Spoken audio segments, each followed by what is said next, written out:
The Buddha's temple bells toll the message that all existence is impermanent. The sal tree's blossoms turn white to grieve him, a reminder that all who flourish must fall. Heike Monogatari. I know what you're thinking. Oh god, another Monogatari? Where does this one fit in the watch order? Right before Katanagatari. It's not that important. It's the 12th century, and the previous victor of one of Japan's many civil wars is now enjoying special privileges at court. The Taira are led by a devious old man who is set on securing his clan's dominance over Japan for centuries to come. Unfortunately for him, a musically inclined orphan girl with special eyes that let her see the future has already seen the end of the Taira. This girl, Biwa, named after her instrument, which I can only describe as the Japanese banjo, ends up being unofficially adopted by the next Taira clan head out of pity for causing the death of her father, and she vows to see firsthand how this clan's story plays out. 我ら朝廷に仕えし平家を討とうなど悪逆無道。覚えておけ。一寸先は闇ってな。源氏の兵およそ20万騎。20万機ってこのようなことに。もう終わりだ。終わるのだ平家は。言えるだけで。流れた者は皆で助けろ。誰も置いてゆかぬぞ。首を取れ。言われは何も。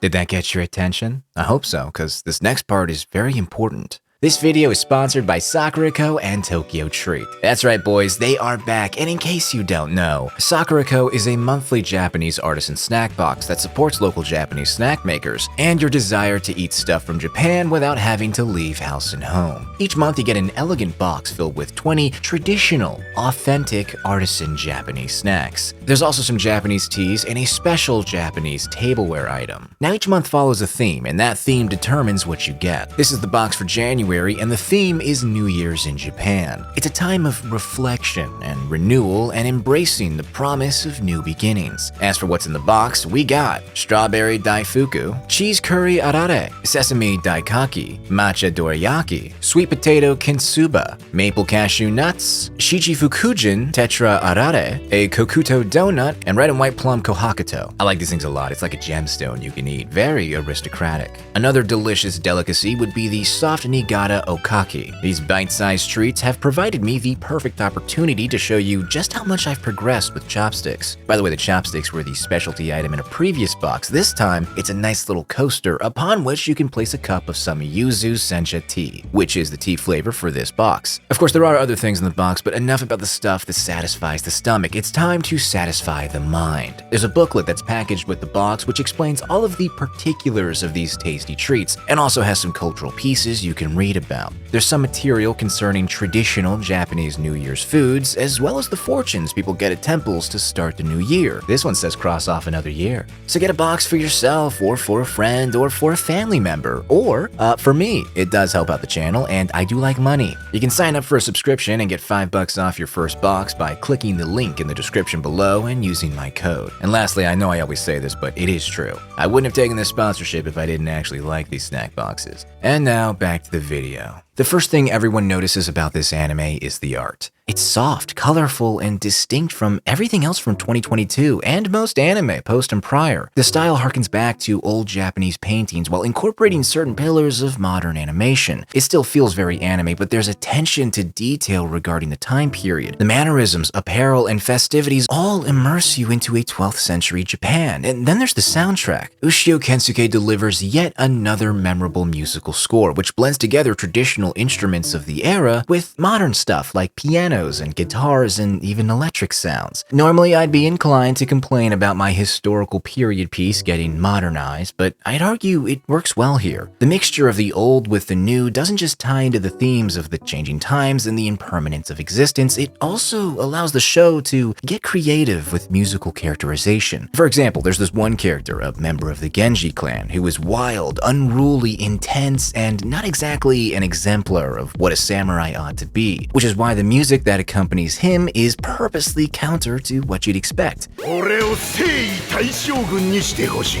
正気か。 This anachronistic sound is ironically very fitting. It's the kind of thing that really shouldn't work, but it does somehow, and it's all thanks to the talented team behind A Silent Voice and Mind K-On! Alright, Ushio wasn't there for K-On!, but these three had collaborated on multiple occasions to create highly rated stuff for Kyoto Animation. Naoko Yamada, the director, has an eye for emotional storytelling. She knows how to get the wheels turning on the feels, but pretty much everything she had made before this was set in a typical modern Japanese setting, and she wanted to mix things up. That's why she left KyoAni for the relatively new studio Science Saru, a studio that was known for making stylish and experimental anime. People were eager to see Yamada's new show. Expectations were very high, and those expectations were not met.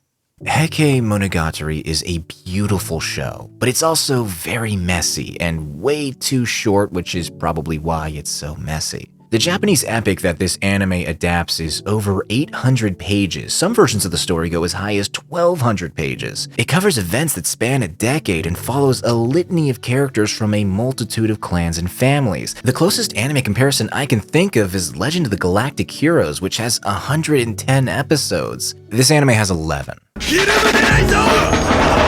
This results in frequent time skips, surface-level characters, and an overall story that is less of a story and more of a summary. I have not read the original epic, so I won't feign any feelings of disappointment regarding how this functions as an adaptation. But what I will say is that the story can often be hard to follow unless you have some prior knowledge of the story. It doesn't help that so many characters look so similar or have similar-sounding, old-fashioned Japanese names. And it really doesn't help that the two main clans in this anime both have multiple names. The Taira are also the Heike, and the Minamoto are also the Genji, and which name gets used in any given conversation seems random. It's not impossible to keep things straight or understand why things are happening the way that they are, but it means you're gonna have to put in more work with this show than your typical anime. I have seen other reviews that go really hard on this issue, and I do agree that it is an issue, that's why I'm talking about it, but I also don't think it's as big of an issue as some people make it out to be, and certainly not an issue that the show is completely unaware of. One of the things this anime does to try to make things easier to follow is cheat with character designs. Some of the people look very similar to other people, and that might seem pretty confusing initially, but actually it's pretty helpful because they usually act like those people too, and you're supposed to view them in the same light. Take Shigemori and Shigehira. Not only do their names sound the same, but they also look the same. No racism. Their personalities are also very similar, and that's when you realize them being so similar is important and intentional. Because Shigemori is the Taira clan head, a hero to the people, a dutiful son to his father, and a loyal servant to the emperor. He is the ideal lord, a man who perfectly embodies nobility and honor. And he's also got heterochromia, which makes him seem even more special than he already is. And then you have Shigehira, the youngest of Shigemori's brothers, but the one who most embodies the same ideals as Shigemori. However, Shigehira is not Shigemori. He wants to be, he tries to be,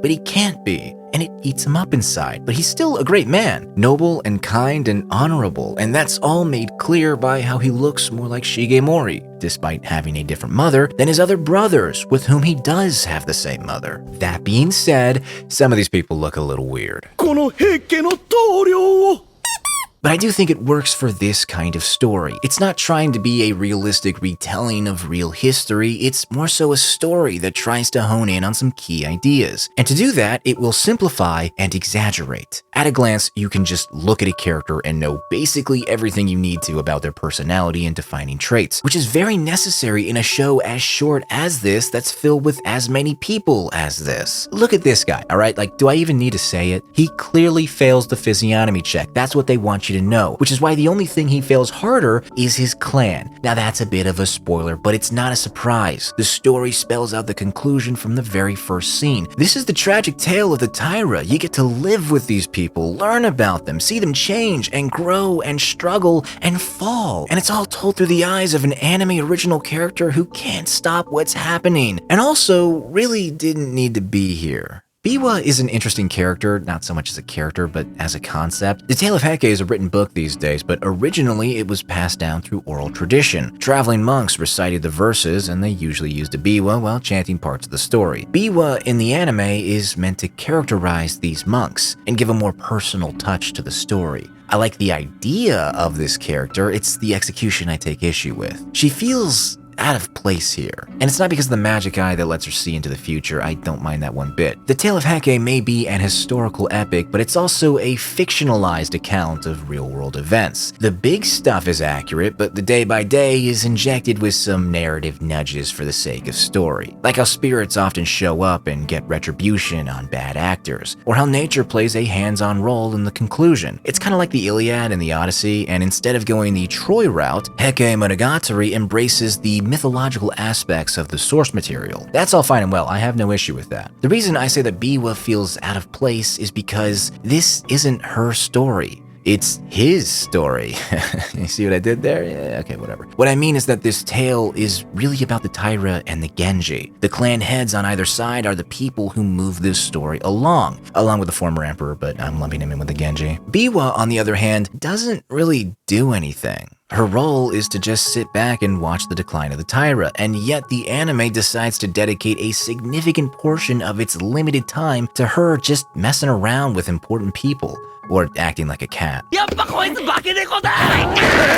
There is an attempt at a character arc, but it just culminates in Biwa learning a lesson that she needs to tell somebody else so that they can tell somebody else at the end of everything. If you remove Biwa and just have the lady learn this lesson on her own through her own experiences, the only thing that changes is that now there's more time to spend with the other characters and develop them a bit more before they bite it so that you really feel something when they bite it. Another thing I don't like about Biwa is how she kinda messes up the tone. Now, I wouldn't describe the anime as serious or realistic, but it's not childish. Important things are treated with an appropriate amount of weight. There are rules in this anime, cause and effect. When a character strikes out against another, no matter how silly the presentation or context may be, they meet with the dark consequences of those actions. This is a story that has people exiled, executed, abused, and driven into ending their own lives. But for some reason, those rules don't apply to Biwa. She actively insults nobles to their face and faces no punishment. And it's weird because the first scene of this anime establishes just how consequential, seemingly inconsequential actions are by having some Taira agents kill Biwa's father simply because she, a literal child, accidentally insulted them. But when Biwa joins up with the Taira and roughhouses with the grandkids of the guy who ordered people like her father to be killed for insulting his clan, he doesn't do anything.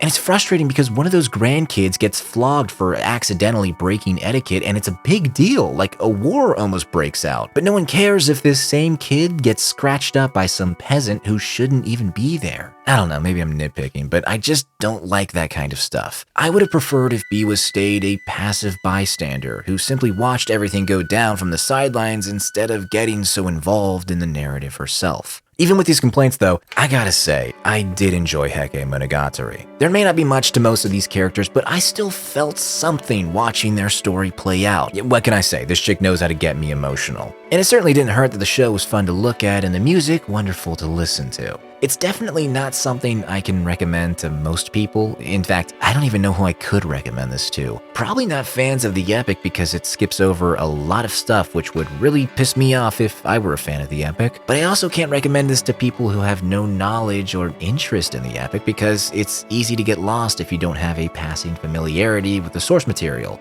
And also, the early section is kinda boring. Now, I wouldn't tell you it's just the calm before the storm, but I fully acknowledge it's a lot of calm for a storm that takes a while to land for some people. I'm guessing that's why the show isn't as popular as other series from Science Saru, and why most people seem to forget about it before 2022 even ended. And that's a real shame because there is something special here. It's just a little hard to see sometimes. Alright, those are all my thoughts on the matter. Feel free to comment with your own, and until next time, Ave Maria, Deus Vult, and a big thank you to all the cultured.